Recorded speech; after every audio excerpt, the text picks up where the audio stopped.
Yeah, good morning everyone. Brian Kinson from Chasing the Light Photography. Welcome to another of our micro marvels, little Photoshop and Lightroom tips and tutorials.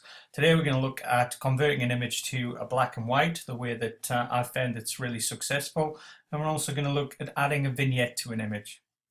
Starting off with this image I took down at the Yarloop Railway Workshops, just down south in WA. So let's get started. We don't want to work on the background layer, so let's just click that and press Command J to duplicate it.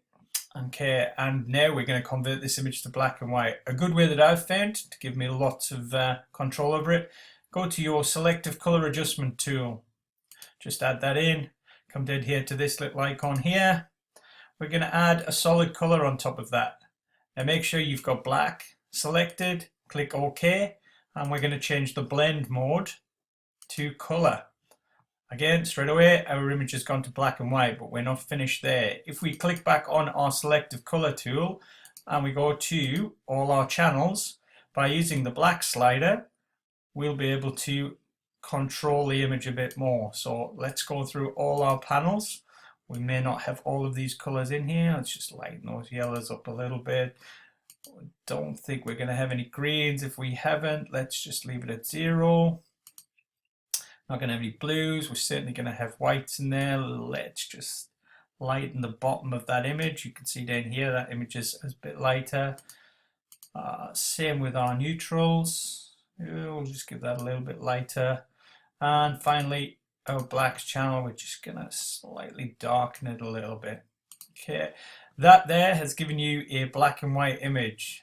Okay, you're obviously going to take a little bit more time than I've done. You might want to mask bits out and put some layer masks on there, but effectively that's a good way I've found of changing things to a black and white image. So what we're going to do is just stamp visible that. So Shift, Command, Alt and E, stamp visible, and then we've got the black and white image. We're now going to look at adding a vignette to it. Loads of ways of doing this. This is one of the ways that I use, which I found really good. So we need to come across here to our rectangular marquee tool. Make sure that the feather is at 250 and the style is on normal because we want to be able to drag it to the size that we want. We're going to drag that down. We'll see it feathered around there. We're then going to go to select and inverse. So we see the marching ants on there. Come down again down to here, go to a curves adjustment. There it is. And what I always do is bring your right hand down about halfway. That then doesn't affect the saturation. I'm going to click on a midpoint and we're just going to drag that down. And as you can see, it's going to add a nice vignette to it. Okay.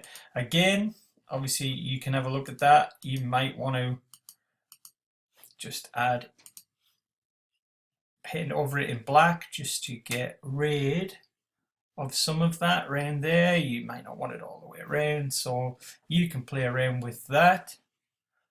Obviously you can make it as dark or as light as you want, and now we have a vignette added to our photograph.